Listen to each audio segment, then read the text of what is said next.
feel like Forrest Gump is one of those movies that had so many visual effects, right? With It does. the Nixon, Kennedy, and all that. But it's not something that people talk about a lot. Am I correct No, to say that? yeah, that's right. And that was our goal, was to try and make the vast majority of it Yeah. invisible, or not obvious in your face effects that were really meant to complement the story. And I think probably the most obvious is where it is the famous personalities that we reworded what they were saying, and that was quite controversial actually on the backside of that. But it was so crude. Again, for context, nowadays we would just scan an actor, or have a digi-human face that we would then do the facial animation, and then um, uh, render, texture light render, Right. and then composite that onto another person's face and blend it. We call face replacement. Sometimes it's head replacement if you have to accommodate the hair. Sometimes it's full body now. Those days we didn't have that ability. So we were faced with the historical footage that we essentially had to take existing words and reanimate what they were saying. And that was one of those, how are we going to do that? It was interesting how we came across it. Initially we did a test with, actually, Doug Chang I believe, did the original test. And I don't know if you know Doug, but he's the production No. designer on a lot of Okay. all the Oh, okay. most Right, recent right. Star Wars Yes. work. He's one of the most brilliant artists of our time in our industry. Anybody who knows Doug, you should check him out. He's I incredibly will. talented.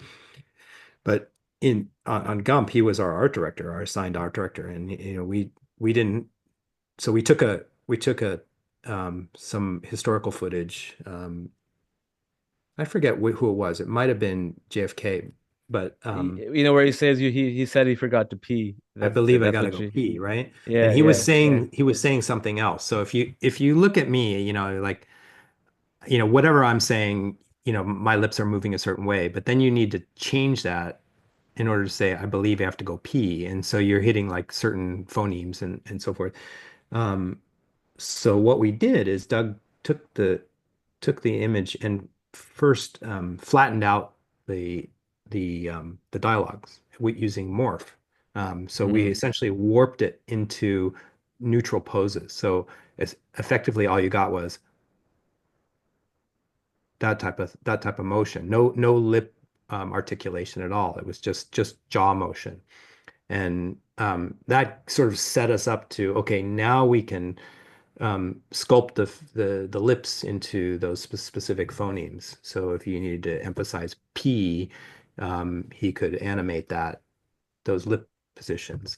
And that's essentially what it did. And in those days it worked. If you look at it now, you kind of go, oh, it doesn't, it doesn't look so good anymore.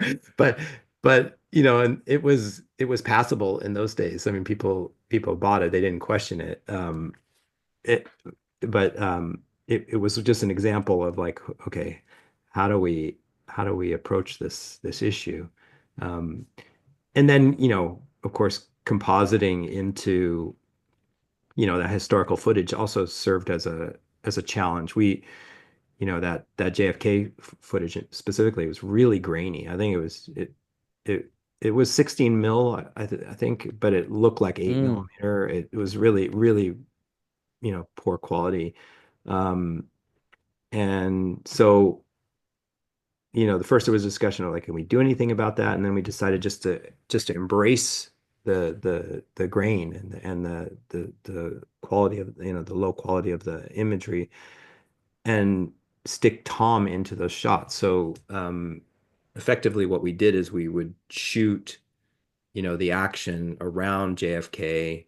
Um, So, like, I don't know if anybody's seen the making of stuff, but it would be like, Tom, you need to stand on this mark and you're shaking, and we had like a metronome in terms of the timing so he could hit his mark and get the shakes at the right speed.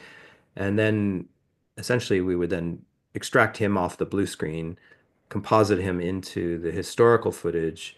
There was inevitably, a disconnect between the two hands, so we'd warp that together, essentially using morph again. Um, and then pour grain all over his element to get it to blend into the historical footage. Um, so that kind of stuff worked pretty well. It was interesting in that like there was a scene with Dick Cavett where he was still alive at the time, and we thought, oh, can we de-age him? And at that time we were like, we there was like everybody was like, we can't do we can't make him look younger. So we just accepted. They did as best they could with the makeup. Nowadays, of course, de-aging is kind Yeah. of almost automatic and overused, honestly. But yeah.